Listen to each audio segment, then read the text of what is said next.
pada awali dengan berdoa setiap bacaan kita masing-masing. Berdoa dipersilahkan.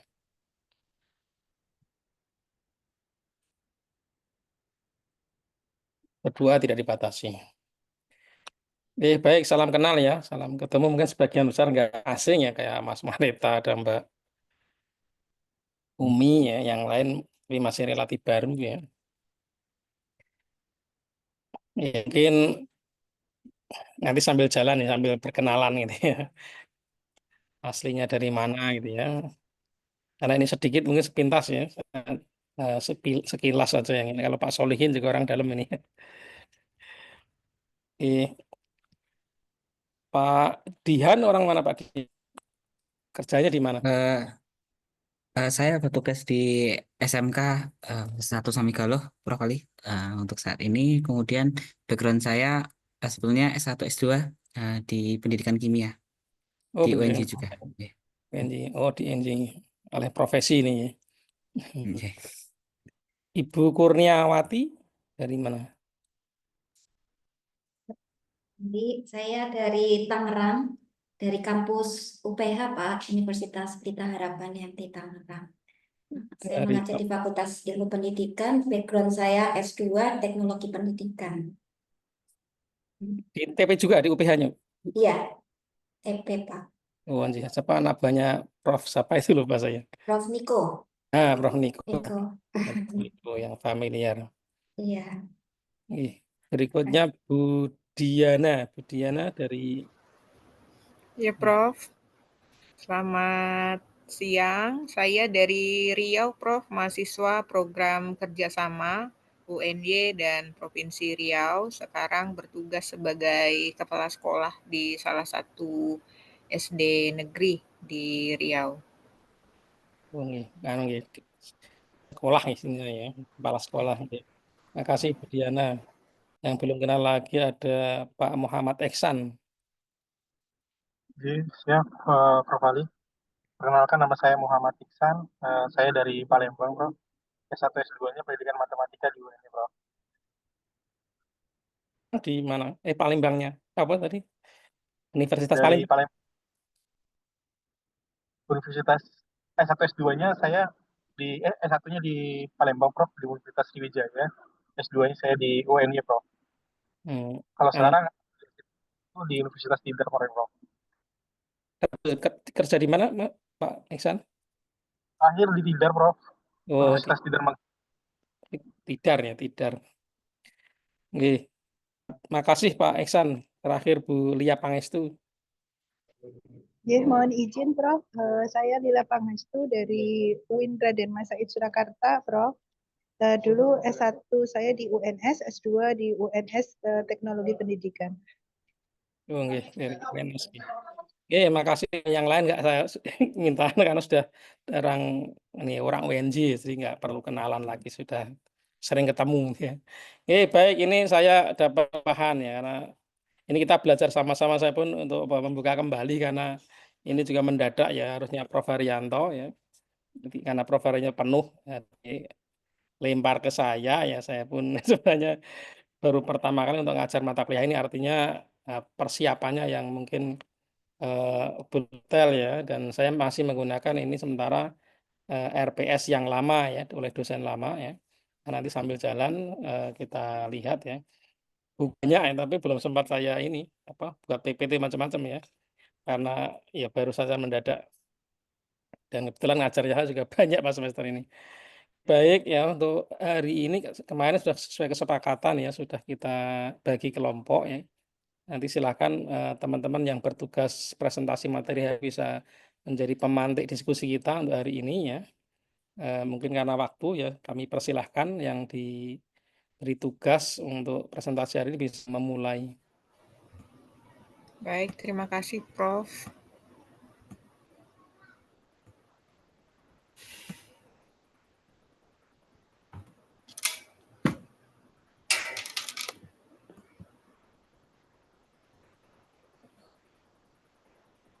Apakah sudah terlihat bahan presentasinya? Sudah. Baik, terima kasih atas kesempatan yang diberikan. Assalamualaikum warahmatullahi wabarakatuh. Waalaikumsalam. Selamat siang, salam sejahtera. Tadi pada kesempatan kali ini saya mendapatkan giliran perdana untuk mempresentasikan konsep teknologi pembelajaran dan desain pembelajaran. Sungguhnya ini adalah hal baru bagi saya gitu, apalagi jenjang background pendidikan juga sangat berbeda. Saya S2 dulu manajemen pendidikan. Dan dari untuk mempersiapkan materi ini saya merujuk pada sumber rujukan yang diberikan pada RPS. Sebagaimana kita ketahui bahwa teknologi pembelajaran ini telah berkembang pesat dari waktu ke waktu. Dulu pembelajarannya hanya bergantung pada metode ceramah, metode andalan yang biasa dilakukan oleh banyak pendidik. Kemudian kini kita memiliki berbagai teknologi yang dapat mendukung pembelajaran lebih efektif dan interaktif. Maka dalam presentasi ini nanti kita akan membahas dan berdiskusi bagaimana teknologi digunakan dalam pendidikan dan bagaimana desain pembelajaran yang sistematis itu dapat meningkatkan kualitas pembelajaran.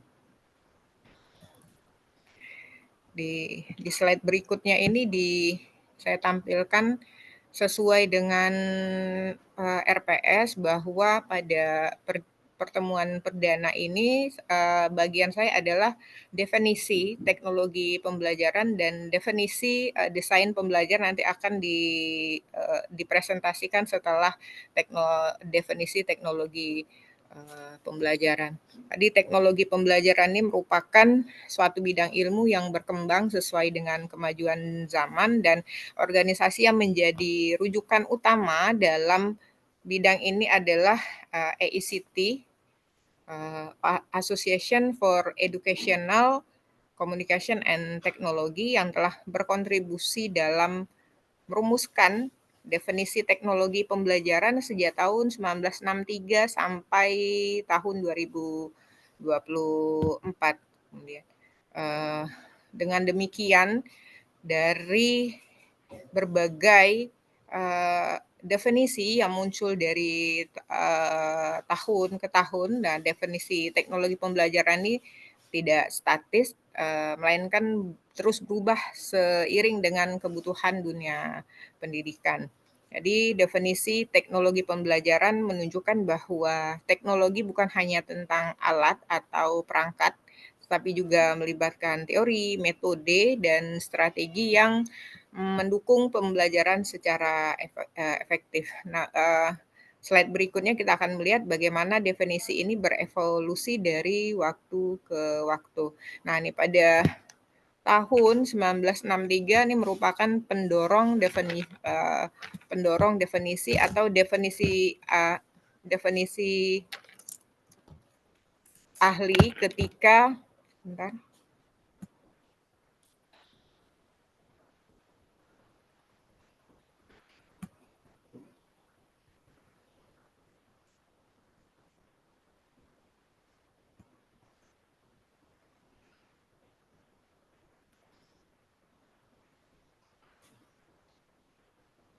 definisi awal ketika para ahli teknologi pendidikan di Amerika Serikat mencoba mengubah arah belajar mengajar di kelas, ya tidak hanya bertumpu pada penyajian pendidik, melainkan sudah menggunakan film.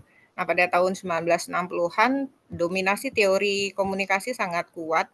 Bagaimana sebaiknya kegiatan kelas terjadi. Kemudian kesadaran betapa pentingnya peserta didik mengalami proses belajar menggeser peran pendidik yang mendominasi di kelas. Nah, pada tahun 1963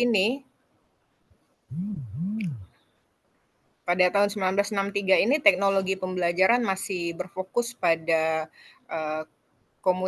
komunikasi audio visual, kemudian pendekatan ini menekankan bahwa pembelajaran tidak hanya melalui ceramah guru, tetapi juga melalui media seperti film dan gambar. Jadi fokus utama pada saat itu adalah bagaimana pesan yang disampaikan dengan lebih efektif agar proses belajar menjadi interaktif. Nah, dalam konteks saat itu, pembelajaran dengan menggunakan proyektor film atau slide adalah suatu inovasi besar yang mengubah cara siswa belajar. Nah, di gambar yang disajikan ini adalah experience Dell yang dimodifikasi atau model kerucut pengalaman. Nah, model ini menunjukkan bagaimana pengalaman belajar itu mempengaruhi daya ingat siswa. Nah, pembelajaran yang hanya dilakukan dengan membaca atau mendengarkan cenderung kurang efektif dibandingkan dengan pembelajaran yang berbasis pengalaman langsung.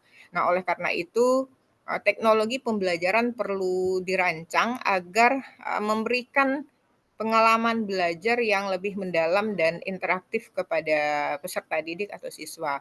Nah, misalnya ketika siswa hanya membaca tentang eksperimen sains, mungkin kurang memahami dibandingkan dengan siswa yang langsung terlibat dalam melakukan eksperimen di laboratorium. Nah, inilah mengapa teknologi pembelajaran terus mengalami perubahan paradigma. Kemudian definisi tahun 1963. Nah, pada tahun 1963 ini tidak menyebutkan teknologi pendidikan secara utuh, melainkan sebagai komunikasi audiovisual yang menekankan pengolahan pesan demi memantau proses belajar. Nah, definisinya ini dapat saya berikan tanda kuning ya, saya beri tanda kuning. Nah, definisi pada tahun 1963 ini menandai bahwa perubahan dalam dunia pendidikan ini di mana pembelajaran mulai dipandang sebagai sebuah proses komunikasi. Jadi ini adalah langkah awal menuju pendekatan yang lebih interaktif dalam pendidikan. Sehingga setelah 1 dekade, para ahli merasakan kebutuhan untuk kemudian memperbaharui definisi tahun 1963.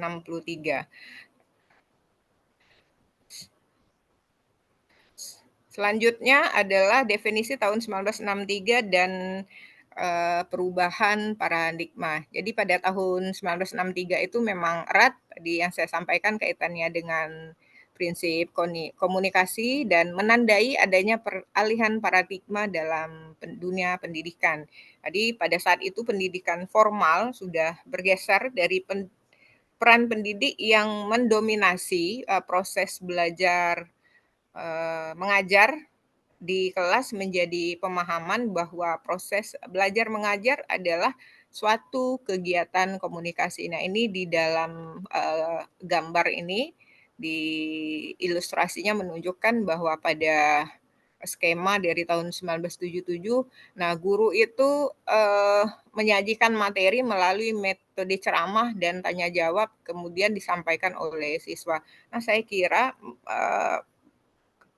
ilustrasi yang semacam ini masih banyak terjadi ya di ruang-ruang kelas. Guru hanya mengandalkan penyajian materi dengan metode ceramah dan tanya jawab. Jadi meskipun sudah mengalami perubahan definisi dari puluhan tahun yang lampau, tampaknya jika dikaitkan dengan situasi saat ini, guru sebagai kendali utama dalam proses pembelajaran itu masih saja terjadi di ruang-ruang kelas. Kemudian pada tahun 1977, lebih dari 1 dekade setelahnya, definisi ini muncul karena desakan pemikiran para ahli yang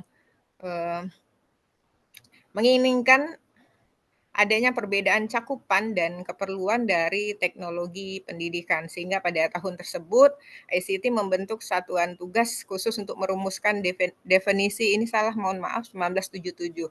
Nah, inilah definisi pertama yang resmi dikeluarkan. Jadi pada tahun 1977 itu teknologi pembelajaran itu dipisahkan dari teknologi pendidikan. Nah, keduanya memiliki konteks tersendiri sesuai dengan kebutuhan. Jika teknologi pembelajaran lebih berfokus pada masalah belajar dan bagaimana mengoptimalkan pembelajaran di kelas, sedangkan teknologi pendidikan itu mencakup aspek yang lebih luas.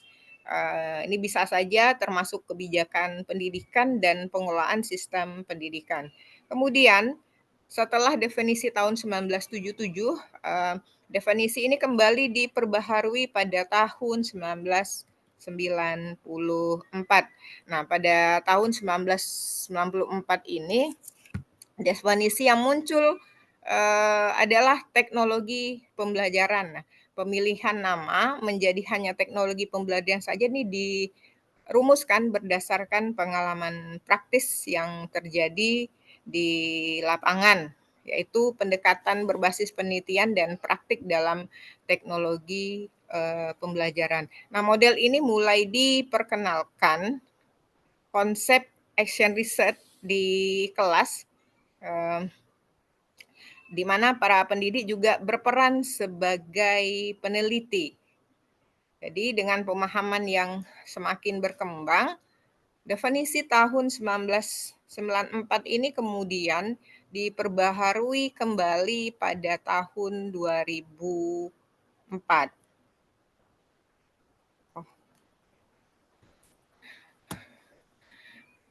Dalam definisi teknologi pembelajaran ini EICT ini perlu merumuskan definisi teknologi pembelajaran untuk memperkuat kawasan bidang sekaligus memberi batasan tentang ruang lingkup kajian bidang teknologi pembelajaran dari bidang kawasan disiplin ilmu lainnya. Nah, dari definisi yang disampaikan sebelumnya, ada 5 kawasan bidang teknologi pembelajaran.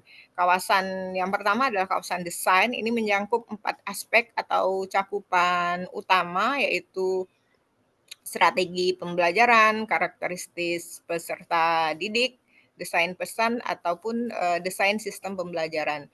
Kemudian kawasan kedua adalah pengembangan. Ini mencakup studi tentang teknologi, baik itu teknologi cetak, audio visual, teknologi berbasis komputer, atau teknologi terpadu, dan lain-lain. Kemudian kawasan yang ketiga adalah kawasan pemanfaatan. Ini meliputi kajian bagaimana pemanfaatan media, difusi inovasi, implementasi, dan institusionalisasi, serta kebijakan dan regulasi.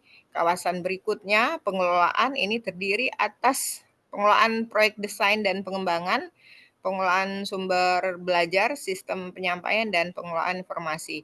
Dan kawasan terakhir adalah kawasan evaluasi, ini mencakup analisis masalah, itu pengukuran efektivitas pembelajaran. Kemudian pada tahun 2004, EICT kembali meluncurkan definisi baru dalam buku yang berjudul Educational Technology, A Definition with Commentary. Nah, pada tahun 2004 ini, definisi yang dirumuskan oleh EICT ini lebih menekankan pada praktis etis dalam fasilitasi pembelajaran dan peningkatan performa. Kemudian konsep ini juga mulai memasukkan aspek manajemen teknologi dalam proses pembelajaran. EICT kemudian mengembalikan ini nama teknologi dari teknologi pembelajaran menjadi teknologi pendidikan dalam rumusan definisinya. Sementara di Indonesia, definisi ini sering dianggap sebagai definisi tahun 2008, mengingat buku rujukan itu terbit pada tahun tersebut di Indonesia. Nah, jika disimpulkan untuk definisi teknologi pendidikan dahulu hingga kini. Nah, kesimpulannya dapat disajikan pada gambar. Nah, desain pada tahun 63 nih pengolahan definisi TP ini berupa pengolahan pesan, komunikasi, dan audiovisual. Kemudian tahun 1977 terjadi pemisahan definisi teknologi pendidikan dan teknologi pembelajaran. Kemudian pada tahun 1994 teknologi pembelajaran dan teori dengan teori dan praktik, serta tahun 2004 teknologi pendidikan yang profesional dan beretika. Nah, semua rumusan definisi teknologi pendidikan dan atau pembelajaran tersebut berfungsi untuk belajar, membelajarkan, dan memfasilitasi proses pembelajaran. Dengan demikian, desain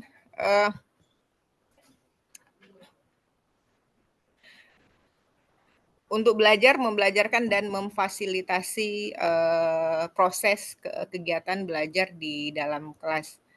Kemudian topik berikutnya adalah definisi konsep desain pembelajaran. Sebenarnya banyak sekali definisi terkait konsep desain pembelajaran.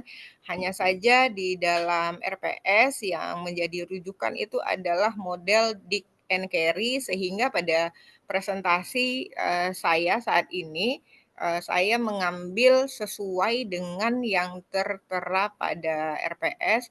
Nah, nanti saya juga minta penguatan dari rekan-rekan juga dan profesor untuk konsep desain pembelajaran yang akan saya sajikan sebentar lagi.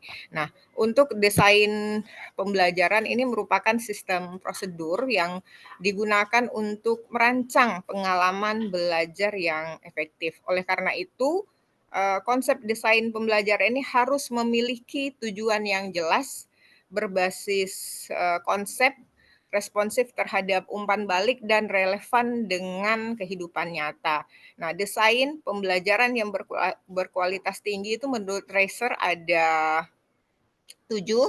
Yang pertama, tujuan pembelajaran jelas dan autentik.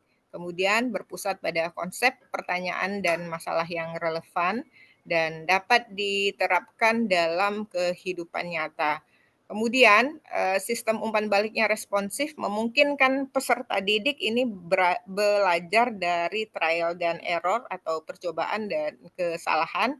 Kemudian pendekatannya yang dipersonalisasi sehingga peserta didik ini dapat memahami materi yang disampaikan sesuai dengan preferensi belajar mereka, kecepatan, dan minat siswa itu sendiri. Kemudian variasi dalam metode pengelompokan dan tugas untuk meningkatkan keterlibatan. Jadi tidak bisa desain pembelajaran yang dirumuskan atau disusun itu hanya berpaku pada satu metode saja, sehingga dalam proses pembelajaran yang hanya menekankan pada satu metode tanpa strategi yang tepat, ini tentu akan menimbulkan kendala terkait keterlibatan atau tingkat partisipasi aktif siswa dalam proses pembelajaran. Kemudian yang tak kalah penting adalah lingkungan belajar yang aman yang mendorong siswa untuk mengambil risiko akademik. Ini saya maknai lingkungan belajar yang aman ini bukan saja lingkungan fisik tetapi juga lingkungan psikis. Nah, sehingga jika siswa memiliki berada pada lingkungan belajar baik fisik dan psikis yang nyaman, ini dapat mendorong siswa untuk mengambil risiko akademik, kemudian dapat menstimulasi kegiatan pembelajaran yang efektif dan meningkatkan partisipasi siswa dalam proses pembelajaran. Kemudian peran instruktur hanya sebagai mentor yang membimbing peserta didik dengan berbagi tujuan dan tugas pembelajaran secara keseluruhan. Jadi bisa simpulkan bahwa peran instruktur sebagai mentor ini sebagai fasilitator dalam proses pembelajaran, sehingga proses pembelajaran yang terjadi di dalam kelas tidak berpusat pada guru, melainkan berpusat pada peserta didik.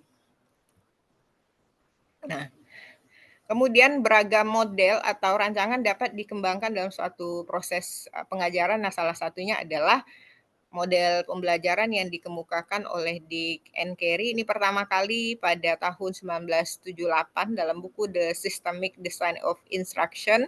Saya memang sulit mendapatkan bukunya karena harus berbayar. Jadi untuk materi ini saya mengambil dari berbagai referensi atau jurnal yang membahas konsep desain pembelajaran Dick and Carey. Jadi model Dick and Carey ini berfokus pada hubungan timbal balik antara elemen-elemen dalam proses desain. Jadi elemen itu ada namanya konteks, kemudian konten, pembelajaran, dan instruksi. Dick and Carey percaya bahwa instruktur, peserta didik, materi, dan kegiatan instruksional serta sistem pembelajaran dan pembelajaran itu dapat bekerja sama untuk menghasilkan tujuan yang diinginkan. Ada beberapa tujuan penggunaan desain pembelajaran Dick and Carey dalam suatu pelajaran. Yang pertama, memastikan peserta didik dapat memahami serta dapat melaksanakan hal-hal yang berkaitan dengan tujuan pembelajaran sejak awal proses belajar, kemudian menciptakan keterpaduan antara setiap komponen, dan menerapkan langkah-langkah sistematis dalam merancang desain pembelajaran.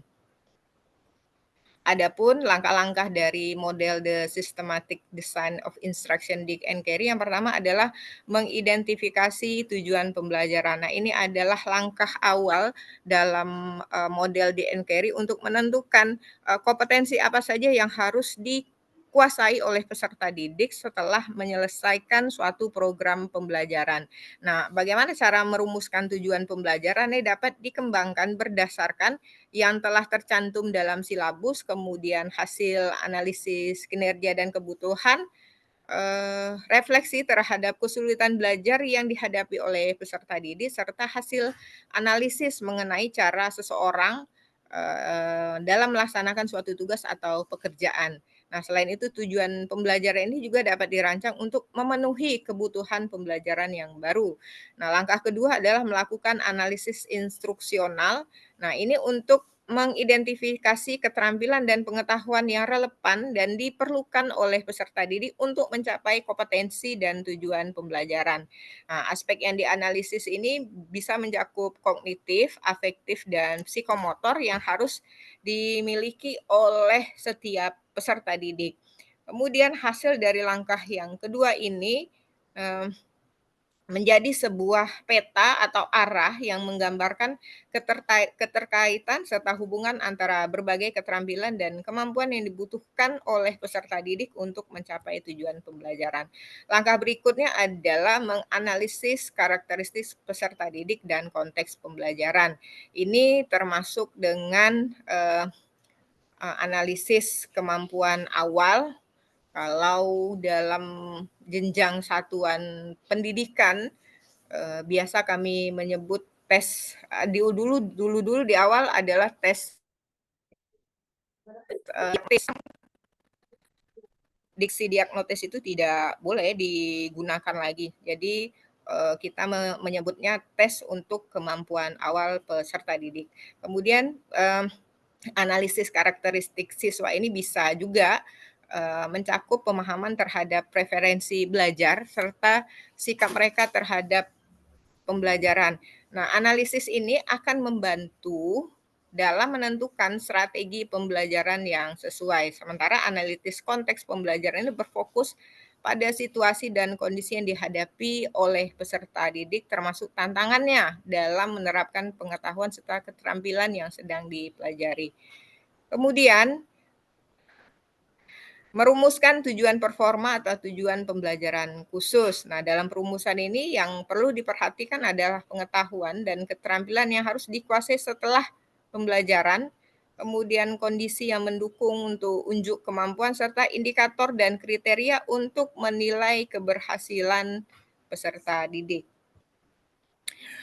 Selanjutnya adalah mengembangkan instrumen penilaian. Nah, instrumen ini tentu harus mengukur performa siswa atau kemampuan siswa dalam berbagai aspek, kognitif, psikomotor, ataupun afektif. Nah, jenis penilaian yang dapat dilakukan ini ada beberapa macam, ada tes objektif, tes kinerja, penilaian sikap, portofolio, serta metode evaluasi lainnya yang sesuai dengan tujuan pembelajaran yang sudah dirumuskan sebelumnya.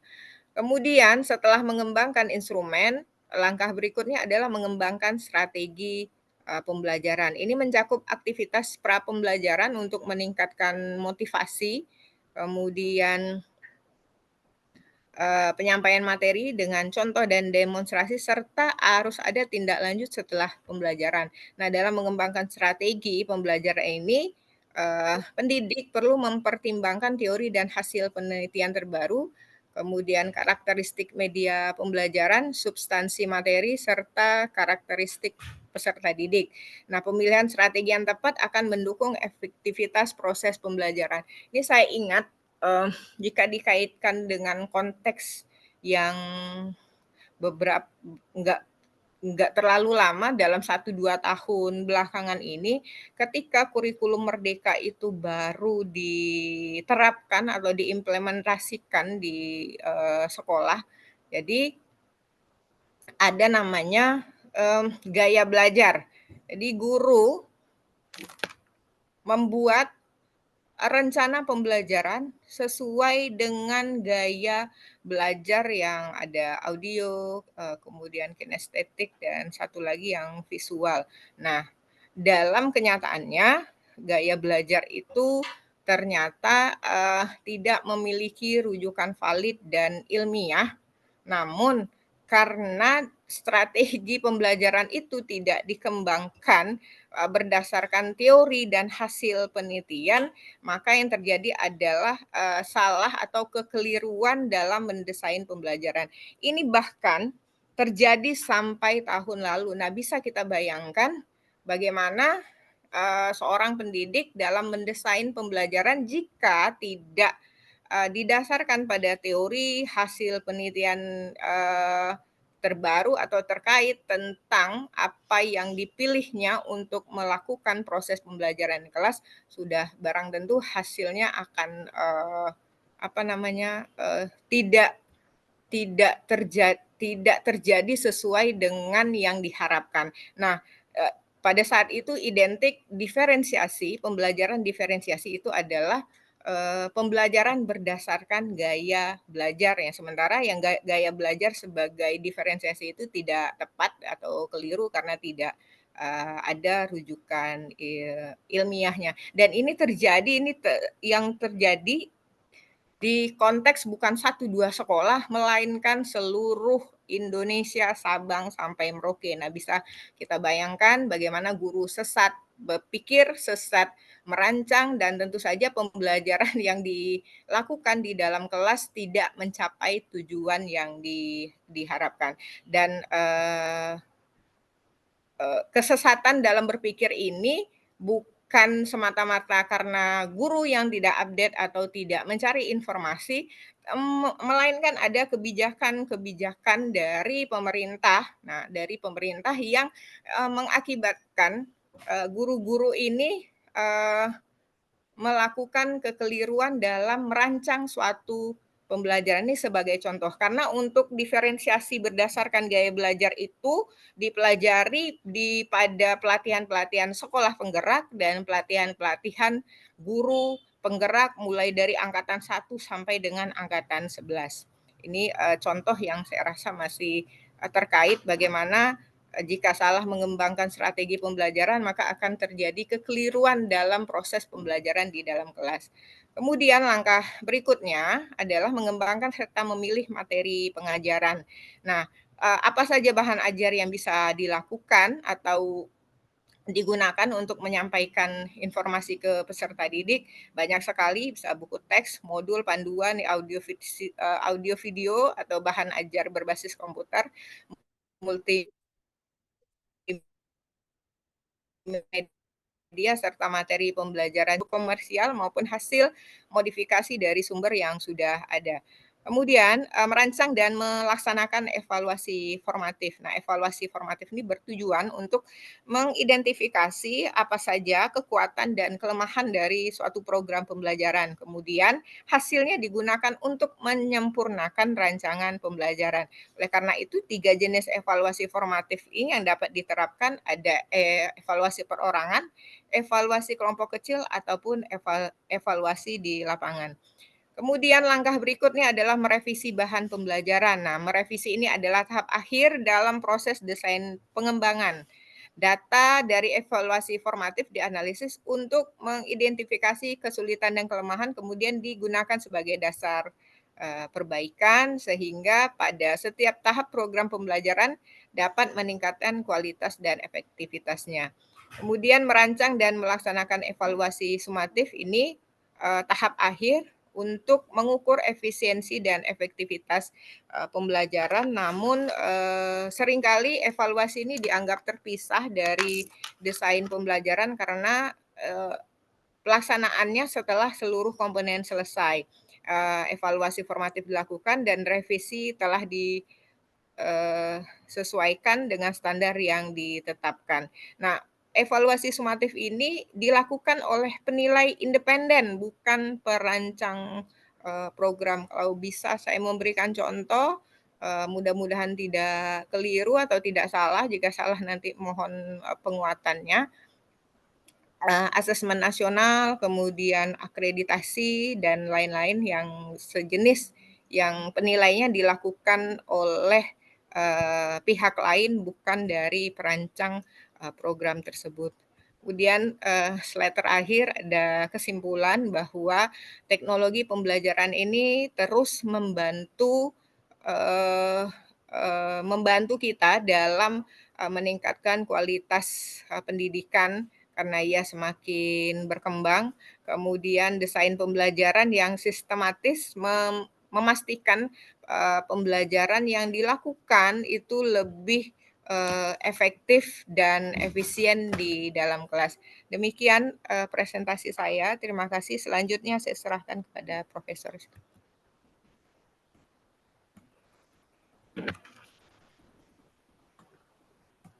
Baik, tadi dari disampaikan oleh Bu Diana ya, terkait dengan tadi definisi teknologi kan perkembangannya dari 1977 tadi ya, sampai terbaru ya, 1916 benar. Nah, dari beberapa yang sudah disampaikan tadi, monggo kalau ada beberapa hal yang mau diskusikan terkait mulai konsep teknologi pendidikan, kemudian juga desain pesan ya.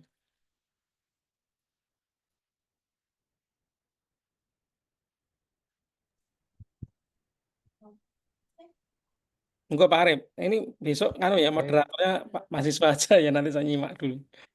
Terima kasih, Prof. Prof, kenalkan dulu, Prof. Saya Arif Rahman Hakim. Tadi belum dipanggil, Prof. Kelewatan ya, Pak. Saya bukan dari UNJ, tapi alumni UNJ juga, Prof.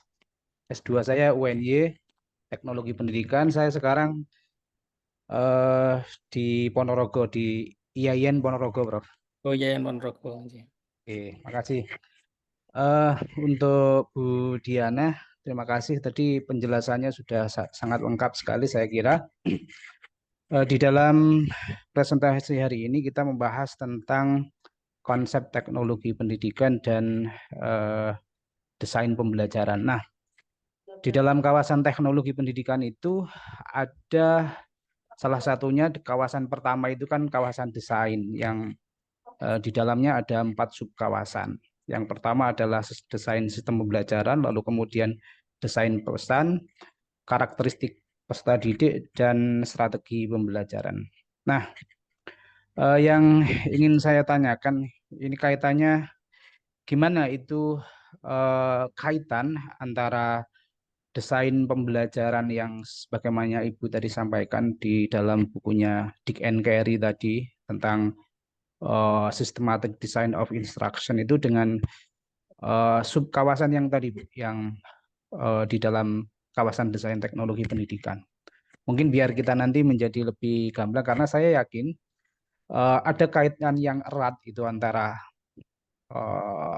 kawasan pertama teknologi pendidikan itu dengan materi tentang desain pembelajaran khususnya yang perspektifnya Dick and Carey tadi. Ya, itu aja. Terima kasih.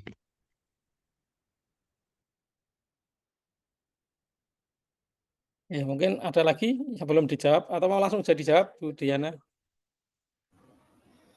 Baik, Prof. Terima kasih Pak Arief. Nanti saya juga minta penguatan ya kepada teman-teman yang lain gitu.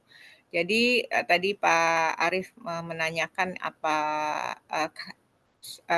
kaitan ya antara model desain pembelajaran Dick and Carey dengan kawasan desain pembelajaran dalam TP. Nah, menurut saya dari referensi yang saya baca gitu, tapi mungkin barangkali ada keterbatasan juga dalam referensi yang menjadi rujukan ini model desain pembelajaran Dick and Carey ini memang relevan dengan kawasan desain dalam TP karena setiap tahapan dalam model ini berkontribusi terhadap salah satu sub kawasan desain. Jadi model ini membantu merancang sistem pembelajaran yang efektif dengan mempertimbangkan tadi yang ada kawasan desain sistem, kemudian desain pesan, strategi pembelajaran, dan karakteristik pembelajaran. Nah, untuk desain sistem pembelajaran ini model Dick and Carey ini merupakan model desain instruksional berbasis sistem dan mencakup analisis kebutuhan, perancangan tujuan, pengembangan strategi, implementasi hingga evaluasi. Ini jika dikaitkan dengan subkawasan ya Pak Arief. Kemudian seluruh tahapan dalam model ini menunjukkan bagaimana sistem pembelajaran ini dapat dikembangkan secara holistik agar efektif dan efisien. Kemudian untuk subkawasan desain pesan, nah model di and Carey ini menekankan pentingnya pengembangan bahan ajar dan strategi penyampaian informasi kepada peserta didik. Dalam desain pesan TP ini berhubungan tentang bagaimana informasi itu disusun dan disajikan agar mudah dipahami oleh peserta didik. Kemudian untuk subkawasan strategi pembelajaran, dalam model Dick and Carey, strategi pembelajaran dikembangkan berdasarkan tujuan pembelajaran dan karakteristik peserta didik.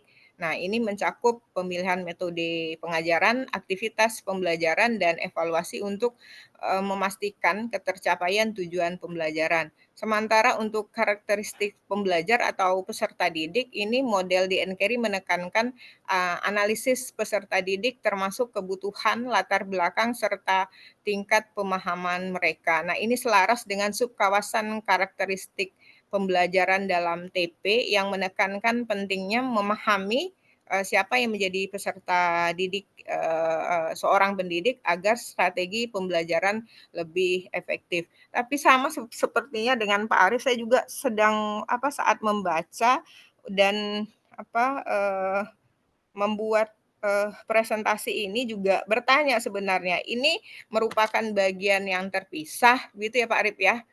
Terpisah atau kalau kaitannya tadi sudah saya sampaikan, apakah ini menjadi model desain yang berbeda jika dihubungkan dengan kawasan TP tadi yang salah satunya adalah kawasan desain pembelajaran. Barangkali ada rekan-rekan apalagi yang background TP ini bisa membantu memberikan pencerahan karena juga bertanya-tanya Pak Arief saat mengerjakan presentasi. Ini kok ada kawasan desain, kemudian ada juga yang desain pembelajaran nih khusus dengan berbagai model yang dapat digunakan oleh pendidik.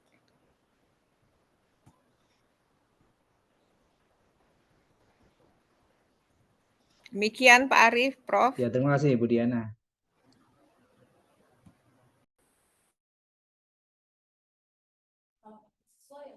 Ya, monggo kalau masih mau dulu.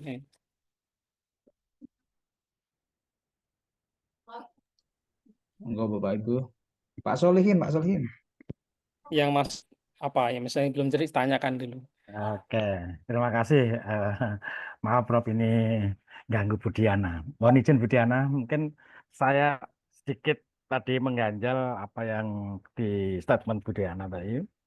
Yang terakhir itu menyatakan bahwa evaluasi dari desain itu tidak dilakukan oleh pengembang desain, harus orang lain. Itu mungkin kami butuh penjelasan ulang. Apakah seperti kita mengembangkan dalam riset pengembangan itu kan salah satunya kan mengembangkan atau mendesain model pembelajaran tertentu. Dari produk desain itu hanya harus diuji coba dan dinilaikan oleh orang lain gitu ya. Salah satunya kadang-kadang kita melakukan penilaian aspek konten dan aspek apa komunikasi dan aspek-aspek lain. Begitu juga dari pengguna, apakah itu dapat digunakan dengan apa baik atau tidak. Apa begitu maksud Budiana tadi? Mohon penjelasan. Terima kasih Bu Dana. Baik Pak Solihin, terima kasih. Memang tadi dalam langkah yang terakhir ya, kalau tidak salah yang sumatif ini evaluasinya dalam pengembangan ini memang dilakukan oleh pihak lain. Nah, tujuannya apa? Agar mendapatkan masukan yang objektif dan komprehensif. Nah, ketika seorang desainer ini yang merancang, membuat program pembelajaran, menilai desainnya sendiri, memang ada risiko bias subjektif karena keterlibatan emosional barangkali atau asumsi yang tidak disadari. Nah, dengan melibatkan pihak lain tentu dapat memberikan perspektif yang lebih netral dan kritis. Kemudian evaluasi yang dilakukan oleh pihak lain ini juga membantu memastikan bahwa dalam proses desain pembelajaran yang sudah dirancang tersebut, tujuan pembelajarannya itu sudah sesuai dan dapat dicapai. Kemudian materi dan strategi pembelajaran dapat dipahami dengan baik oleh peserta didik dan instrumen penilaian yang digunakan itu apakah benar-benar dapat mengukur ketercapaian pembelajaran. Oleh karena itu ya memang evaluasi dari pihak lain diperlukan untuk membantu memastikan hal-hal tersebut. Kemudian evaluasi dari pihak lain seperti yang Pak Solihin sampaikan juga tadi dalam yang pengembangan memang memerlukan feedback dari ahli atau pengguna akhir. Misalnya jika dilakukan oleh ahli desain pembelajaran ini untuk menilai nih kesesuaian antara teori dan pendekatan instruksional dari desain pembelajaran yang sudah disusun atau dikembangkan. Kemudian evaluasi ini juga bisa dilakukan oleh guru atau instruktur. Nah, untuk melihat apakah desainnya dapat diterapkan dalam praktik. Kemudian untuk peserta didik atau pembelajaran sendiri untuk menilai keterbacaan, pemahaman, dan keterlibatan dalam pembelajaran. Nah, jadi memang melibatkan pihak lain dalam evaluasi desain pembelajaran ini penting untuk meningkatkan kualitas, objektivitas dan efektivitas pembelajaran. Nah, dengan adanya sudut pandang eksternal dari pihak lain, kelemahan dalam desain bisa diidentifikasi lebih awal dan diperbaiki sebelum digunakan secara luas. Sebagai contoh ya Pak, untuk program yang kami aja di sekolah dasar, tapi ini contoh ya mungkin apakah terkait dengan desain pembelajaran tidak, mungkin tidak ya untuk buku. Membuat buku saja untuk anak itu ada uji keterbacaan oleh user atau pengguna. Ini apakah tentu untuk desain pembelajaran yang bisa digunakan secara luas nantinya oleh yang membutuhkan atau sasaran dari program atau pengembangan yang sudah dilakukan itu memang memerlukan masukan atau penilaian dari pihak eksternal. Begitu Pak Solihin, terima kasih. Terima kasih Bu Lydia.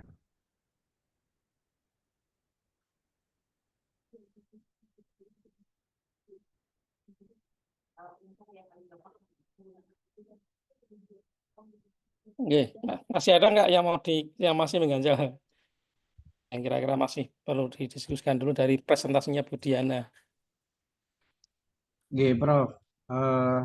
Tambah lagi Bu Diana. Ini yang kaitannya dengan definisi dari teknologi pendidikan tadi. Dari tadi yang dipresentasikan Bu Diana, kita melihat ada istilah dimensi dari teknologi pendidikan gitu ya. Di mana di dalam teknologi pendidikan itu ada dimensi konstruk teoretik, lalu kemudian ada dimensi bidang garapan, lalu kemudian ada dimensi profesi. Nah, sementara di definisi 1994 tadi disampaikan ada 5 kawasan: kawasan desain, kawasan pengembangan, kawasan pemanfaatan, pengelolaan, dan yang terakhir adalah evaluasi. Nah, kalau kita lihat dari sisi timingnya, memang duluan pemilahannya dari sisi dimensi. Setelah itu baru kawasan. Nah, ini apakah berarti apa namanya dimensi tadi lalu kemudian dibatalkan? Akhirnya kita harus menggunakan kawasan yang 5 itu, atau sebenarnya baik itu dimensi teknologi pendidikan yang diidentifikasi di awal maupun kawasan itu sebenarnya saling melengkapi. Kalau dari mungkin Ibu Diana mungkin ada beberapa referensi yang dibaca. Karena di dalam saya belum menemukan bagaimana sih penjelasan dari keduanya ini. Apakah ini sebenarnya ya dua-duanya relevan juga untuk kita bahas atau kita sampaikan sekarang gitu, atau mungkin ada semacam perspektif lain. Terima kasih.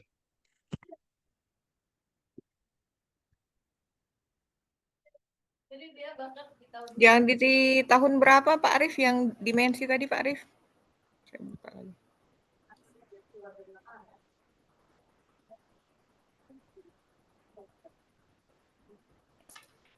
Di 1960 berapa gitu Bu ya tadi ya kayaknya. Saya Sebentar ya. ada istilah dimensi teknologi pendidikan. Kalau di buku definisi teknologi pendidikan itu kayaknya ada istilah itu. Oke, ada.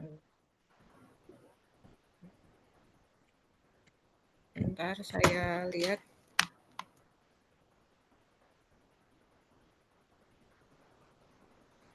Kalau dari yang saya baca Pak Arif, untuk yang kawasan ini memang yang ada 5 kawasan tadi itu dari definisi tahun, kalau tidak salah tahun 1997. 94.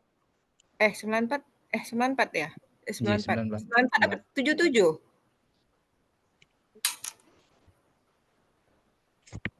1977 enggak?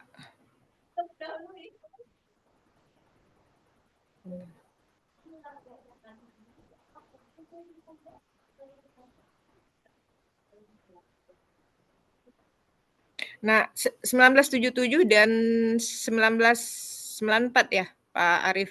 Nah, dari yang saya baca ini untuk yang definisi terakhir ini tidak secara khusus sih, kalau yang terakhir kan tahun 2004, sementara kalau kita di Indonesia mungkin lebih lebih mengenal di tahun 2008 karena bukunya baru terbit di tahun tersebut.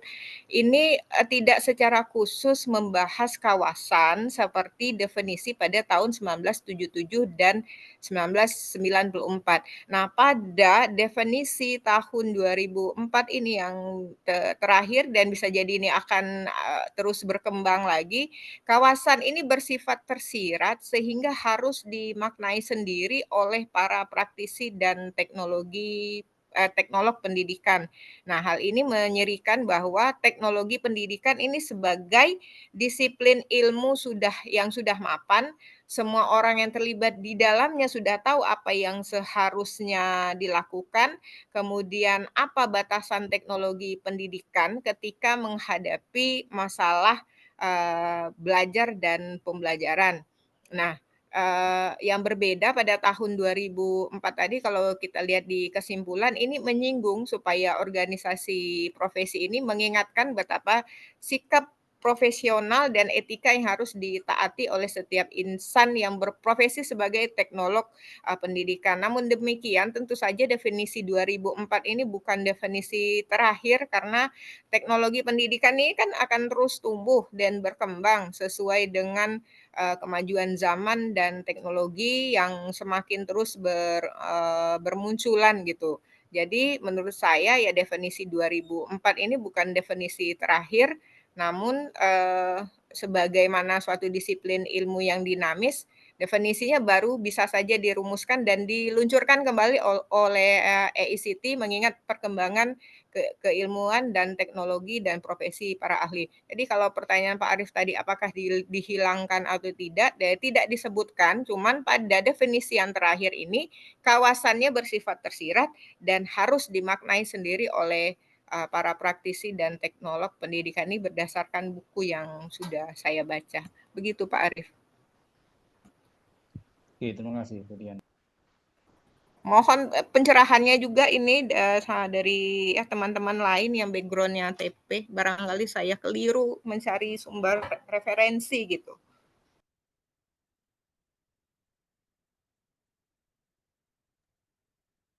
Kami Bu Diana mohon izin saya minggu ini dengan beberapa mata kuliah yang ada ya di mata kuliah evaluasi program pembelajaran yang lalu kemudian juga di teori pengembangan kurikulum sudah cukup banyak istilah-istilah yang membuat kita memang harus betul-betul clear dengan term ya atau istilah-istilah yang digunakan. Dan ini di mata kuliahnya Prof. Ali di teori dan riset desain pembelajaran ada lagi hal yang menarik ya, teknologi pembelajaran gitu.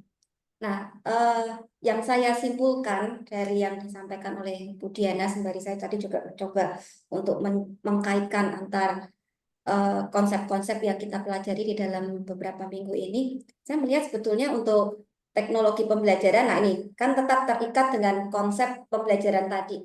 Dan saya melihat ya antara pembelajaran dan kurikulum itu ada integrasinya gitu ya. Jadi memang ada kaitannya. Di mana di dalam teknologi pembelajaran ini tetap ya ada ya saya melihatnya ini merupakan satu studi dan praktek yang memfasilitasi proses kegiatan belajar yang tujuannya jelas ya untuk meningkatkan kemampuan dari peserta didik. Nah, lalu kata teknologi sendiri saya tadi sempat fokus dengan apa yang ada di slide Bu Diana dengan diagram itu ya, ada diagram pembelajaran sendiri dengan lingkaran seperti diagram Venn-nya itu ya, lalu ada teknologi pendidikan sendiri, lalu dikurungin lagi sama teknologinya. Jadi saya ingin tahu ini teknologi itu apa gitu. Apalagi sebelum masuk ke mata kuliah ini kita masuk ke mata kuliah pembelajaran berbasis TIK. Maka ini berkaitan dengan software, hardware gitu ya yang kaitannya sama TIK. Nah, lalu saya mencoba mencari tahu ya. Ternyata yang saya pahami yang namanya teknologi itu tidak semata-mata software dan hardware yang komputer tadi bukan. Tetapi saya memahaminya ini juga adalah sarana, prasarana, alat, lalu cara, bahkan metode, strategi itu juga adalah merupakan teknologi. Nah, oleh karena itu karena pengajaran ini juga terkait dengan kurikulum, maka kenapa kemudian masuklah ke desain pembelajaran. Jadi perlu didesain kan, sehingga langkah-langkah yang ada di Carry ini maka muncul di mana dimulai dengan bagaimana kita mengidentifikasikan tujuan sampai nantinya sampai ke evaluasinya. Nah, kalau menurut pandangan saya ini semua adalah satu rangkaian yang bisa dilakukan secara individu, misalnya kalau itu guru yang ada di dalam kelas, karena kan kurikulum kan bisa yang kemarin kita belajar kurikulum nasional yang besar, tapi bisa juga kurikulum tingkat sekolah dan juga tingkat kelas. Nah, kalau misalnya itu guru, bisa saja sih dilakukan oleh guru itu sendiri. Tetapi kalau kita juga ingin lebih dapat wawasan yang lebih luas, memang triangulasi itu penting juga ya, kita juga mendapatkan feedback-feedback dari yang lain. Nah, ini yang saya pahami, mungkin nanti saya juga mohon arahan dari Prof. Ali, karena saat ini saya juga menjadi lebih aware dengan setiap istilah yang ada dan juga melihat keterkaitan dari istilah-istilah yang ada, karena kemarin saya juga pada saat presentasi saya juga mendapatkan ya satu insight dari buku yang saya baca, penting untuk mengkritisi satu definisi tertentu dengan istilah yang ada, karena ketika pemahaman kita, ya, definisi yang kita miliki itu sempit, nah hal itu juga akan dapat berdampak ya pada penyempitan pada saat kita mendesain pembelajaran yang ada. Terima kasih Bapak Ibu, Prof. Ali, mohon pencerahannya. Terima kasih. Oke, baik. Ini semakin ini ya, semakin lama semakin hangat itu ya. Ya, baik. Ini yang background-nya TP selain siapa? Mbak Umi, siapa lagi? Saya Prof. Saya juga, Bro. Pak Arif, terus Pak Pak Pak Ali, Dian, Pak Mareta, Pak Mareta, Bu Pak Lila. Mareta S2-nya TP ya? Lila. Oh, PLS. Ah, ya. PLS. Bu Umi, terus siapa lagi tadi? Pak Arif, Bu Umi, terus Pak Dian. Pak Bu Dia, Lila, Oh, tidak. Bu Lila, Saya Pak bukan Dian, TP. Bu Lila. Bu Lila. Lila, Bu Ayo, Marta. komentar dulu. Saya komentarnya terakhir aja. Kira-kira masih ada enggak? Nggih, saya Pak coba ikut nimbrung nggih.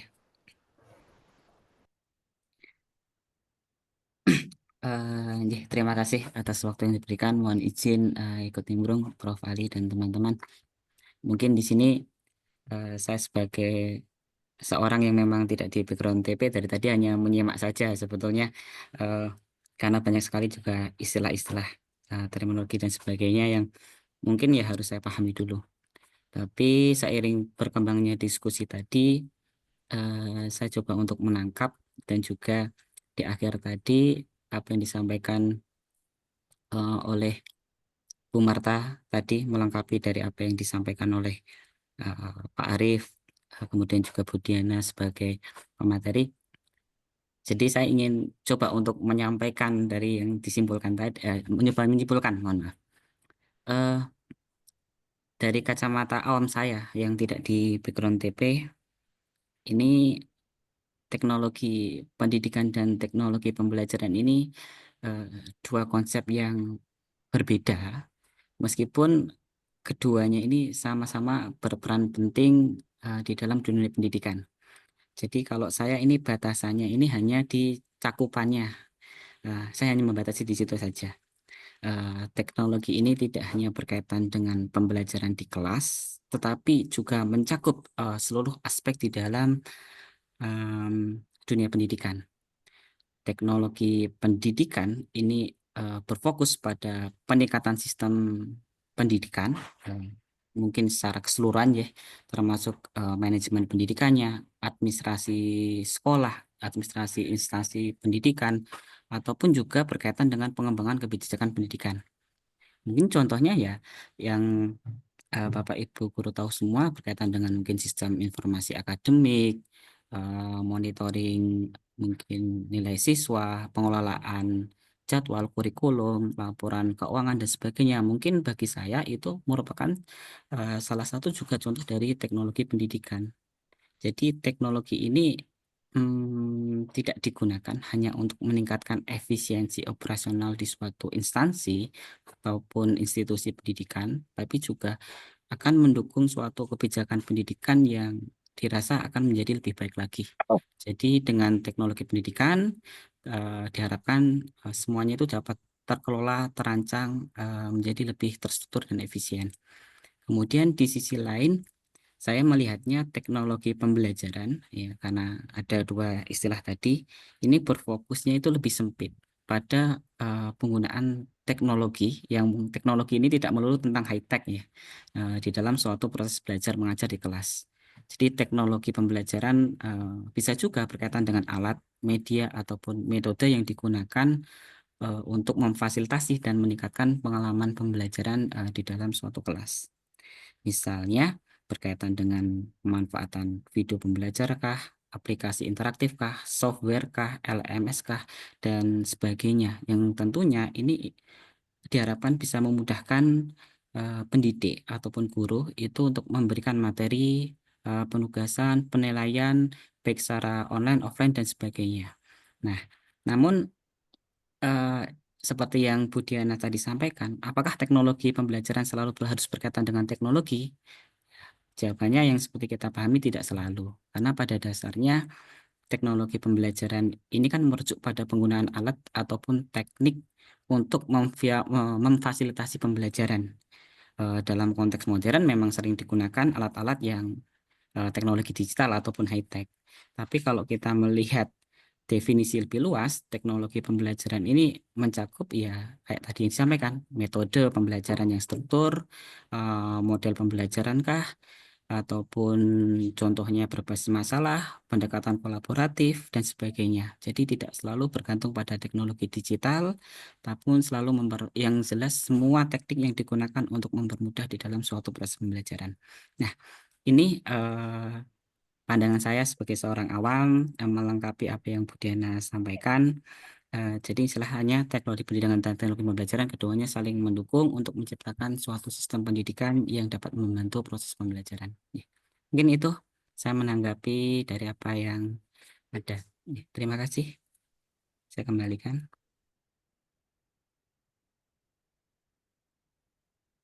Baik, makasih Pak Dian yang melengkapi.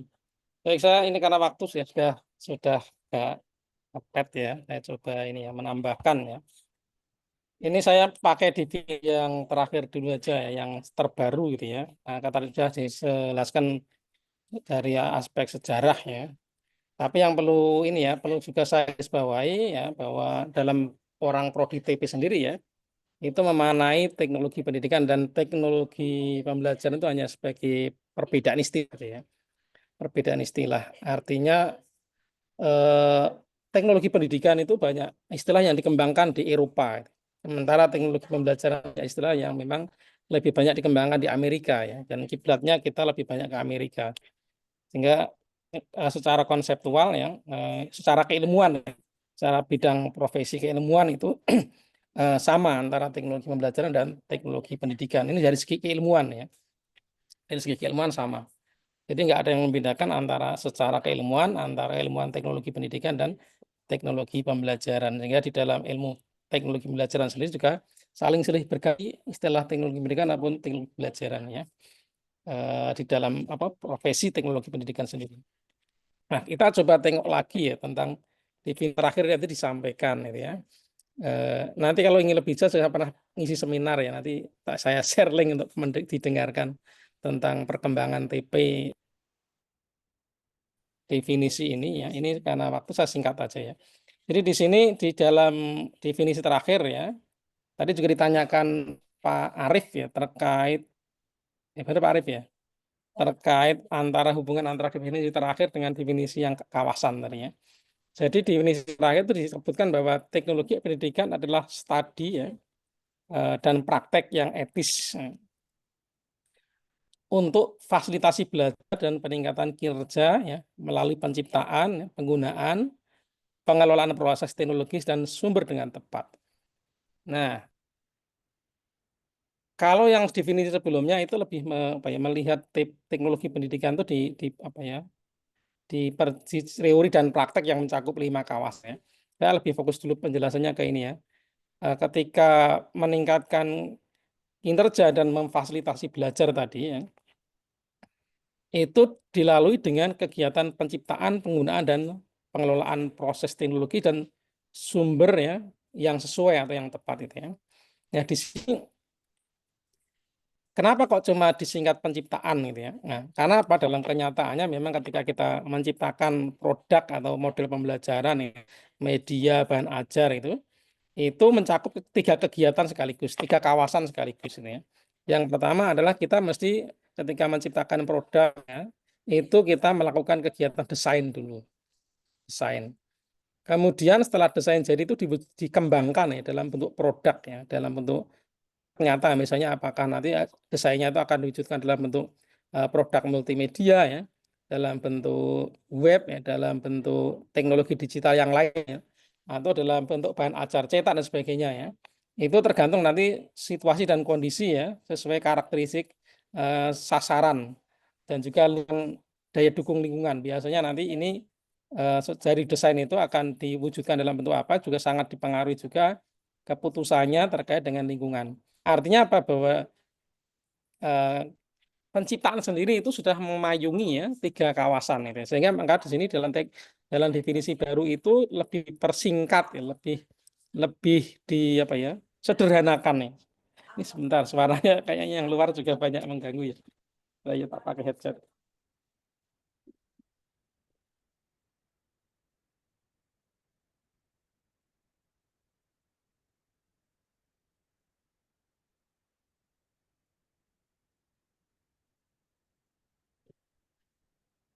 Ya, jadi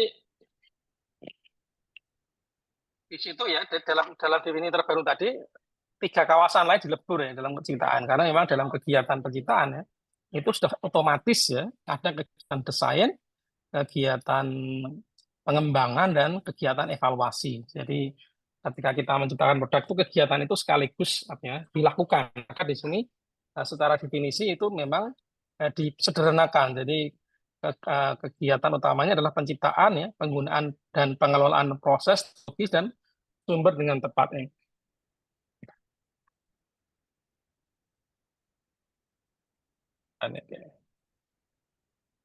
Ya, ini ilustrasi saja ya, tentang contoh peran TP ya, untuk melihat apakah TP itu dalam konteks teknologi pendidikan atau teknologi pengajaran itu lingkupnya sempit atau tidak ya. Jadi dari definisi tadi ya, itu dapat diturunkan ke dalam sebuah peran TP ya dalam fasilitasi belajar misalnya.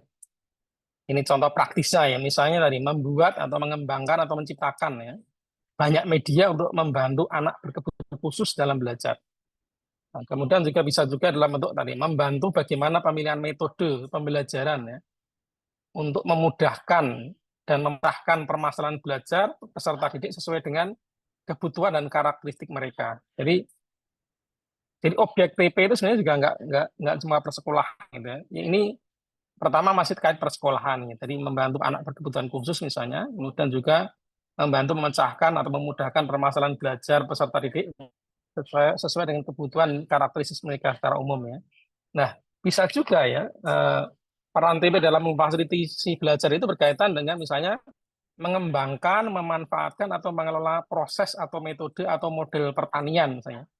Jadi model pertanian atau media sumber belajar pertanian nih, untuk membantu para petani itu agar dapat terus belajar sehingga produktivitas pertanian mereka meningkat atau kinerja mereka meningkat misalnya. Ini juga bagian dari bidang garapan TP ya.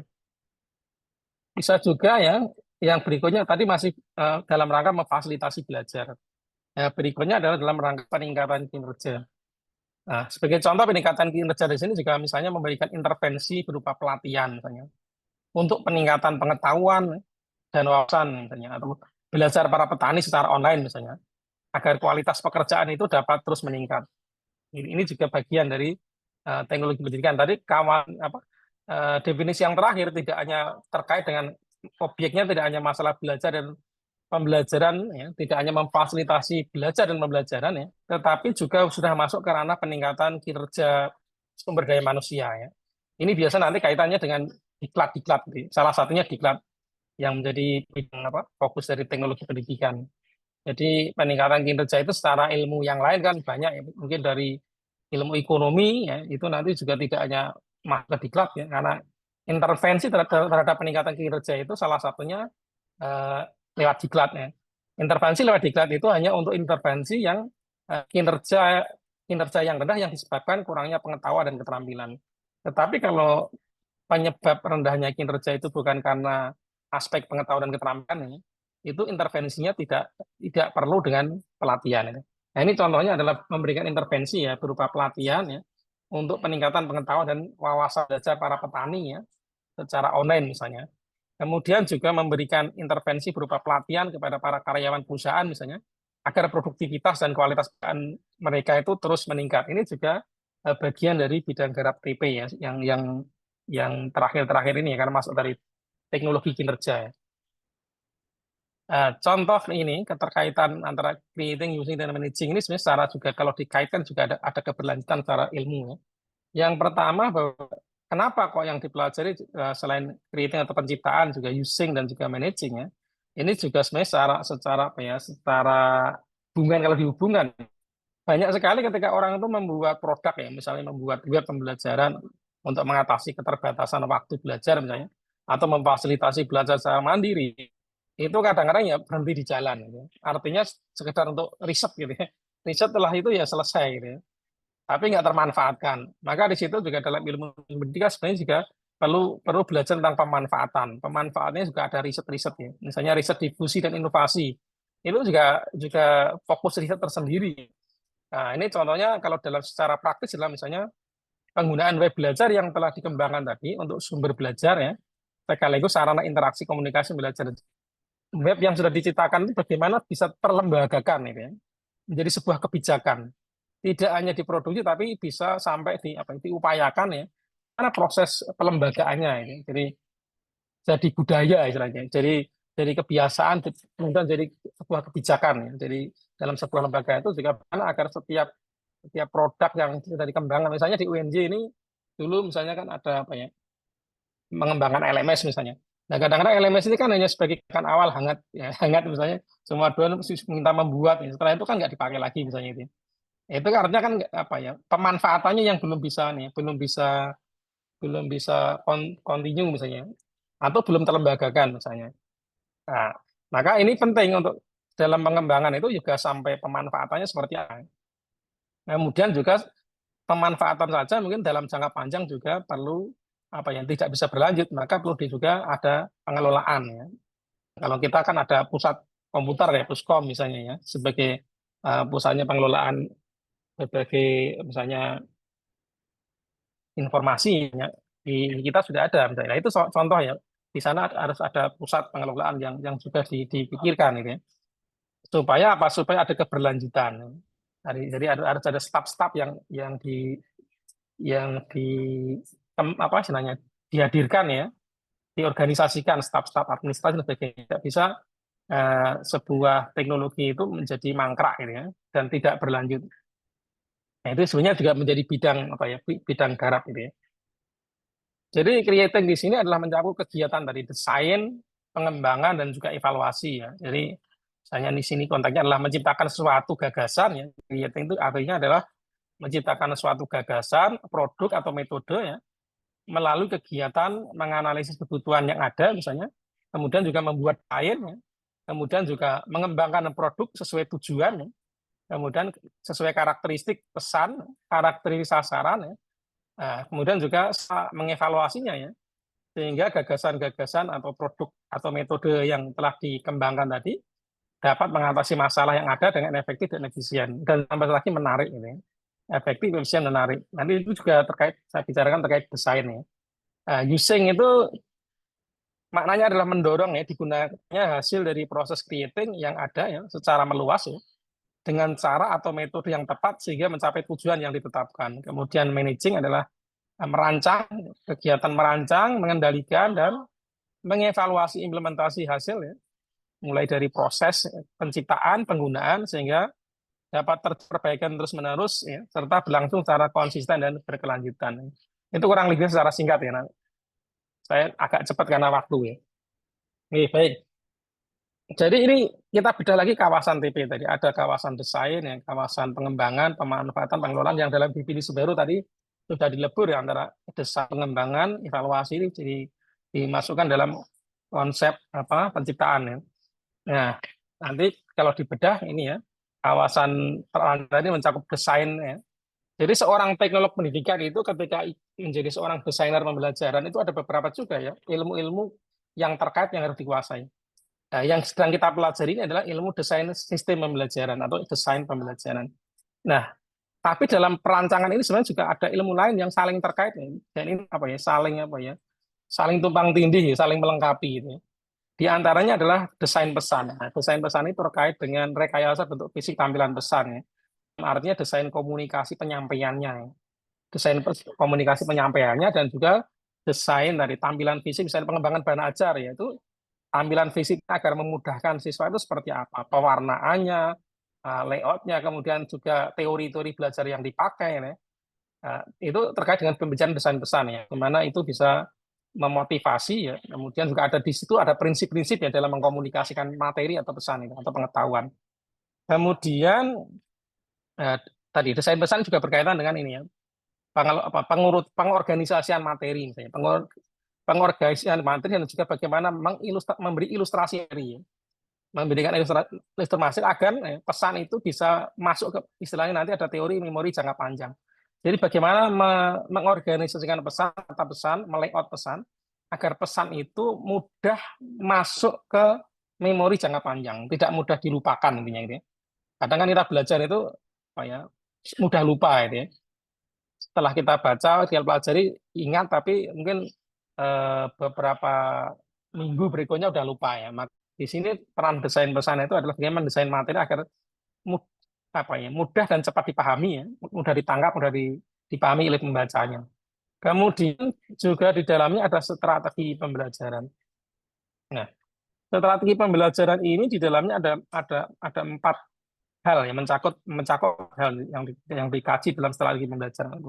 Yang pertama juga terkait pengorganisasian materi. Jadi pengorganisasian materi yang dibahas oleh desain pesan. Kemudian yang kedua berkaitan dengan strategi penyampaian materi. Strategi pengorganisasian tadi terkait dengan juga desain pesan ya. Bagaimana mengurutkan materi ya. Nah, mengurutkan materi nanti mengorganisasikan mengorganisasikan materi ini nanti juga terkait dengan desain sistem pembelajaran yang di antaranya adalah tadi ada kegiatan analisis instruksional. Nah, bagaimana menganalisis instruksional itu yang disampaikan Bu Diana tadi ya. Tadi ada kegiatan menganalisis instruksional itu yaitu merinci sebuah kompetensi. Kompetensi itu dirinci dijabarkan. Setelah dijabarkan antar kompetensi itu dianalisis hubungannya seperti apa ya. Hubungannya apakah hierarkikal, apakah horizontal ya, atau prosedural ya. Ini menentukan urutan materi, polanya seperti apa. Urutan materi itu harus memperhatikan hubungan antar kompetensi itu atau hubungan antar bidang kajian itu kedudukannya urutannya seperti apa ya, dengan dianalisis interaksional tadi. Ya, analisis interaksional juga bagian dari desain pesan ini. Kemudian juga dalam strategi pembelajaran yang pertama kegiatannya juga menganalisis instruksional dulu ya. Mengorganisasikan materi itu. Nah, berikutnya strategi pembelajaran yang kedua ya.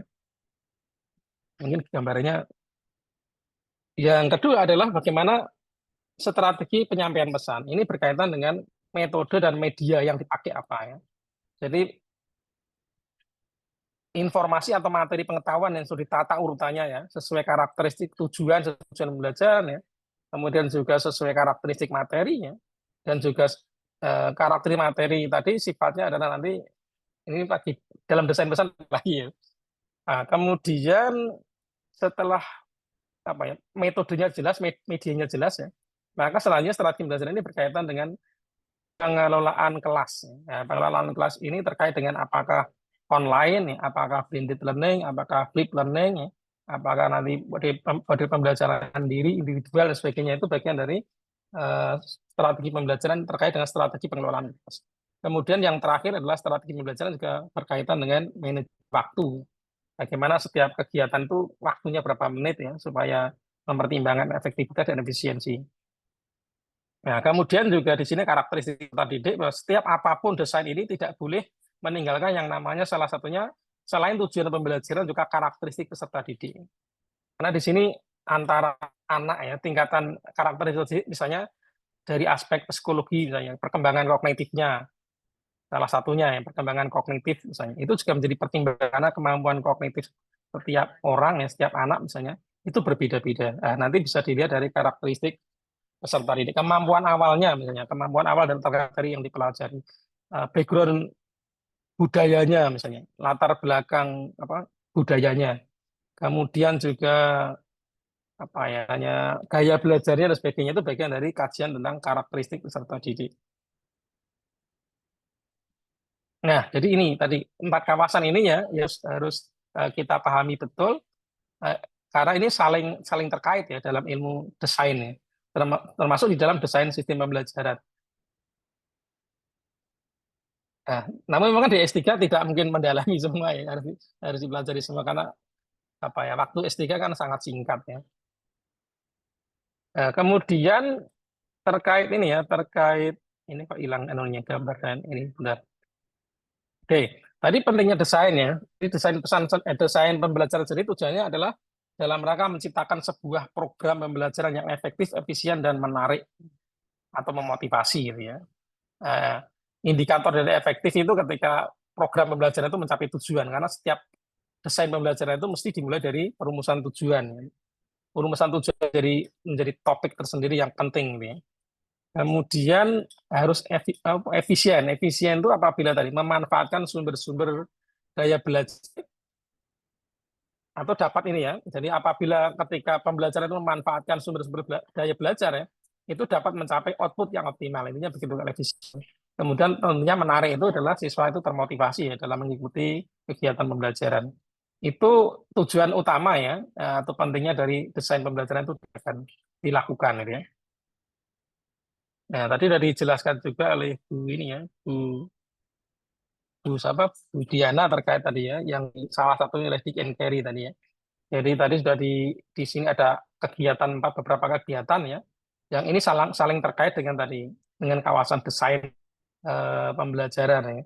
Dan tadi ketika kita bicara tadi kawasan teknologi pendidikan ya tadi ya, itu kan ada kawasan desain gitu ya. Nah, desain itu ilmunya tadi mencakup ya, kawasan desain teknologi pendidikan itu ilmunya mencakup ya, desain sistem pembelajaran, desain pesan, strategi pembelajaran dan karakteristik peserta didik. Jadi ketika kita mempelajari desain pembelajaran itu sebenarnya bagian dari lingkup pengembangan teknologi lingkup teknologi pembelajaran ya dalam lingkup kawasan ya, bidang garapnya desain ya, kawasan desain. Nah, ini baru bagian kecil ya. Yang juga harus dilengkapi dari ilmu desain sistem pembelajaran itu adalah desain pesan. Kemudian juga strategi pembelajaran dan karakteristik peserta didik. Kenapa demikian? Nah, di dalam desain pembelajaran ya, juga ada kegiatan-kegiatan tadi, misalnya analisis peserta didik ya. Nah, ini butuh ilmu tentang tadi karakteristik peserta didik. Kemudian ketika masuk tadi misalnya pengembangan strategi pembelajaran ya. Nah, ini juga tadi ilmunya strategi pembelajaran. Harus kita menguasai paradigma pembelajaran. Maka dalam kajian desain pembelajaran nanti juga kita kaji tentang pembelajaran ya. Itu juga kita kaji karena bagian dari payung, nanti harus paham paradigma ya. Nanti harus diskusi misalnya mengembangkan desain pembelajaran itu paradigmanya apa, apalagi S3 ya. Dari ada 4 paradigma, behavioristik, kemudian kognitif ya, kemudian juga humanis dan konstruktivistik misalnya. Nah, ini dasar paradigma dari pengembangan desain pembelajaran. Nah, semuanya punya konsekuensi beda-beda ya. Yang kadang-kadang inilah yang sering terjadi desain pembelajaran di kurikulum misalnya dari mulai K13 sampai ke kurikulum Merdeka ya. Itu sering guru juga nggak paham tentang paradigma desain pembelajarannya misalnya. Di sana ditekankan desain pembelajarannya adalah konstruktivistik misalnya. Salah satu model-model pembelajarannya misalnya dalam bentuk inquiry learning, kemudian project-based learning ya, kemudian juga problem based learning misalnya. Tetapi kadang-kadang penerapan mereka ya, itu sering karena tidak paham paradigmanya, implementasinya menggunakan teori behavioristik, paradigma behavioristik. Makanya pembelajaran yang hot tidak pernah tercapai di dalam SD itu. Karena apa? Karena salah memahami ya, hubungan antara paradigma pembelajaran dan implementasinya misalnya. Nah, maka ketika kita mengembangkan strategi pembelajaran di sini, nanti dalam desain pembelajaran itu juga kita juga perlu mengkaji tentang paradigma pembelajaran ya. Di antaranya juga teori-teori belajar yang mendasari ada 4 ya, behavioristik, teori kognitif ya, kemudian teori konstruktivis dan humanis. Nah, ini bidang strategi pembelajaran. Kemudian tadi juga pengembangan ya, pengembangan dan penyeleksian materi pembelajaran ini juga berkaitan dengan desain pesan. Jadi desain pesan itu posisinya ketika mengembangkan bahan ajar itu perlu ilmu desain pesan ya di sini. Ketika mengembangkan ini produk sebuah materi ajar dalam bentuk entah multimedia tadi ya, dalam bentuk buku, dalam bentuk teknologi digital lainnya ya, itu memang di sini butuh memahami yang namanya teori desain pesan. Ya, dan seterusnya. Tadi ditanyakan evaluasi formatif, tentunya evaluasi yang sifatnya dalam rangka program terus menerus. Ya. Jadi evaluasi formatif itu biasanya kalau di KNKRI menggunakan bantuan. Ya. Kalau dalam riset itu biasanya sampai pada formatif itu sampai pada evaluasi dalam rangka kepraktisan. Ya. Mencari produk itu sampai praktis. Kemudian ketika kita ingin mengevaluasi produk itu sampai efektif, itu kita masuk uji efek sumatif. Ya. Uji sumatif itu uji yang sudah diterapkan. Ya. Tadi salah satu contohnya disampaikan Bu Diana tadi ya. Uji keterbacaan itu ketika diterapkan dalam lingkup sekolah luas misalnya, itu bagus ya. Tapi kalau dalam riset mungkin nggak mampu melakukan itu, minimal ya ujinya dalam lingkup terbatas gitu ya. Tapi uji sumatif itu dilakukan, artinya di model pembelajaran atau media itu betul-betul diterapkan untuk mengajar misalnya. Itu baru uji sumatif. Kalau kita mengembangkan sebuah desain pembelajaran, produknya misalnya model pembelajaran misalnya ya, nah, itu produk itu nantinya perlu diuji sumatif ya, yaitu sampai pada diterapkan di lapangan ya. Efektif atau tidak mencapai tujuan, karena setiap desain pembelajaran tadi tujuan akhirnya adalah menghasilkan program pembelajaran yang efektif, efisien dan menarik. Itu kata kuncinya ya. Sehingga ketika kita mengembangkan pembelajaran apapun nanti juga arahnya ke sana. Terkait definisi sedikit waktu molor ya. Terkait definisi teknologi ya, teknologi pendidikan sendiri dan atau teknologi pembelajaran ya. Jadi teknologi pembelajaran itu tidak hanya berkaitan dengan hardware, tetapi juga software ya, dari software dan hardware. Namun yang perlu saya tekankan bahwa ini yang harus membedakan teknologi pembelajaran atau teknologi pendidikan dengan teknologi informasi ya, TIK ini, pendidikan TIK ini. Nah, ini yang sering tumpang tindih. Karena apa? Karena ketika kita hanya mengembangkan aplikasi ke hardware ya, yang tidak didasari oleh istilahnya pedagogi gitu ya. Konten pedagoginya nggak jelas gitu ya. Proses belajarnya nggak bisa dijelaskan, nggak bisa menjelaskan proses belajar itu terjadi melalui aplikasi seperti apa, itu berarti kita lebih ke hardware. Ya, padahal TP itu lebih tekanannya lebih ke software bukan hardware. Hardware itu bagi orang TP tool ya. Hanya tool. Nah, yang terpenting adalah software dari bahan ajar itu. Jadi apapun teknologinya, itu yang adalah bagaimana harus bisa menjelaskan ya, bagaimana proses belajar itu terjadi sehingga tujuan tercapai ya. Tujuan itu tercapai. Jadi karena penggunaan tool-tool dalam rangka mencapai tujuan. Jadi yang harus dijelaskan, yang perlu didesain adalah proses belajarnya ini. Ya misalnya kita mengembangkan misalnya ya aplikasi pembelajaran atau LMS gitu. Jadi jangan dijelaskan hanya sekedar konsep-konsep teknologi kecanggihan dari aplikasinya atau teknologi LMS-nya ya. Tapi yang perlu dijelaskan adalah bagaimana proses belajar peserta didik atau sasaran itu terjadi ya menggunakan alat yang namanya LMS tadi atau alat teknologi digital lainnya. Itu harus bisa dijelaskan. Misalnya kita mengembangkan web dalam rangka mengembangkan berpikir kritis misalnya. Nah, ini rasionalnya gimana? Proses belajar siswa lewat web dalam rangka mengembangkan belajar berpikir kritis itu seperti apa ya? Itu harus dijelaskan proses belajarnya itu seperti apa ya, kegiatannya apa lewat web itu, nah, aktivitasnya apa ya, itu yang lebih penting ya, itu juga terkait dengan desain pembelajarannya. Jadi desain pembelajarannya seperti apa ya, sehingga siswa itu mencapai kemampuan berpikir kritis misalnya kreatif. Jadi bahwa TP terkait dengan TIK ya, itu oke, tapi tekanannya bukan ke situ. Jadi TP bukan TIK, tapi TP adalah lebih pada teknologi soft teknologinya.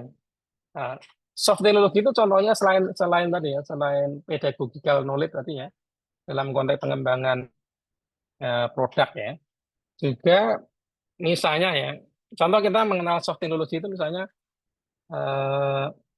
kita kenal nama apa? SWOT ya. SWOT itu kan sebuah metode ya untuk mengantarkan orang agar bisa menganalisis kebutuhan dengan efektif ya.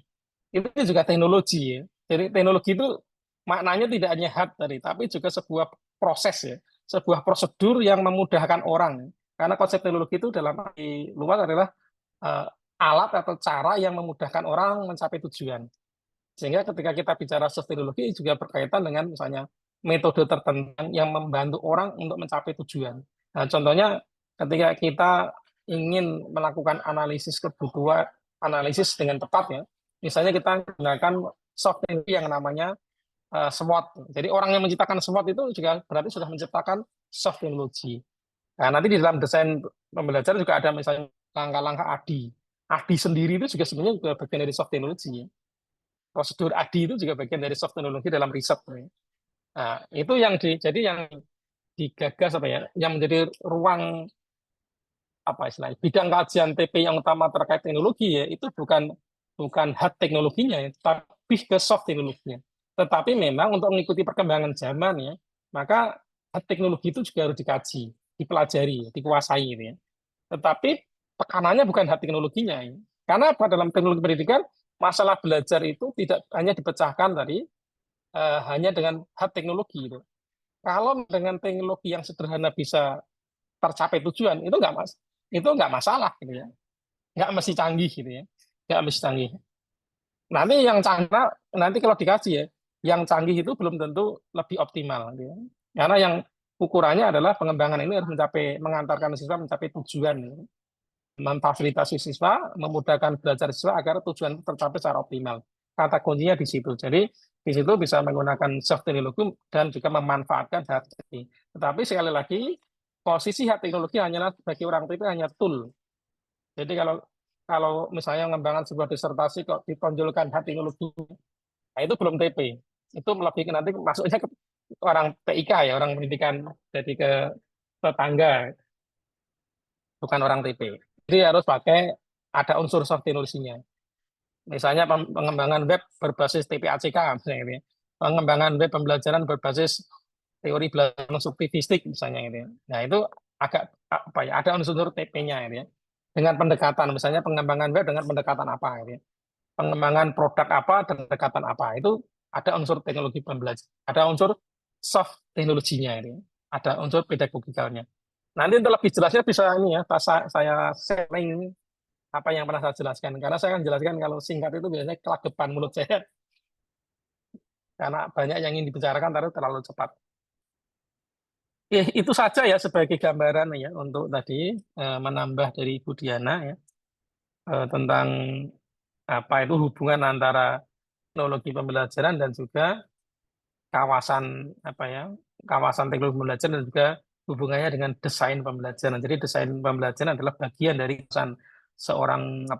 kawasan dari seorang desainer pembelajaran. Jadi seorang desainer pembelajaran dalam bidang TP, bidang garap TP itu diantaranya harus menguasai bidang ilmu namanya desain pembelajaran. Tapi di samping desain pembelajaran memang juga harus mengerti tentang desain pesan, karakter peserta didik dan strategi pembelajaran. Nah, itu aja tambahan saya. Terima kasih. Terima kasih, Prof. Ali. Bagi yang di luar TP sangat membantu Prof. Ali konsep ini.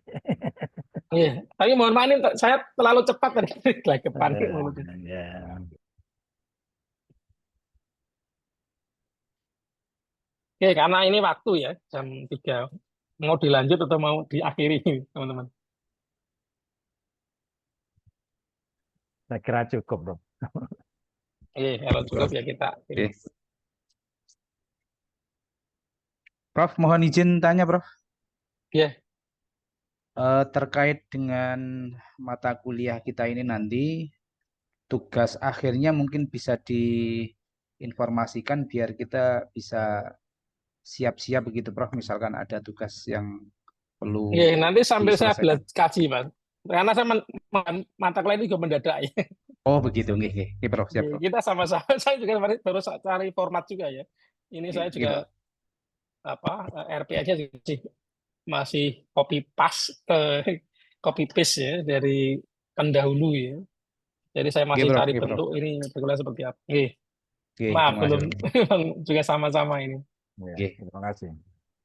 Terima kasih. Yang tadi presensinya belum nih. Nanti saya manual aja. Ini Oke. lengkap ya, atau sih lengkap. Lengkap, Prof. Itu ada saat ini berapa? Ada 9 ya. Ada 9. Sebenarnya ada 10, satunya Pak Hengki, Prof. Cuma kemarin beliau masih bimbang sebenarnya mau di konsentrasi TP atau di kebijakan pendidikan. Beliau dari Papua, Prof. Oh, dari Papua. Iya, nanti saya ini presensi secara malam. Oke, baik. Terima kasih sekali lagi Bapak Ibu ya. Ini mungkin karena sore hari itu sisa-sisa waktu, ya. Sisa-sisa energi ya. Kadang-kadang kurang optimal ini. Dan karena mungkin kita sudah sama-sama lelah gitu ya. Oke, baik. Semoga apa yang kita diskusikan hari ini sebagai apa ya pengantar kita ya untuk memahami materi selanjutnya dan bisa memposisikan apa itu tadi teknologi pendidikan dan juga desain pembelajaran posisinya di mana. Oke, baik. Terima kasih. Kurang lebih mohon maaf ya. Kita akhiri. Wassalamualaikum warahmatullahi wabarakatuh. Waalaikumsalam warahmatullahi warahmatullahi wabarakatuh. wabarakatuh. Terima kasih Prof. banyak, Prof. Ali. Prof. Ali. Selamat malam.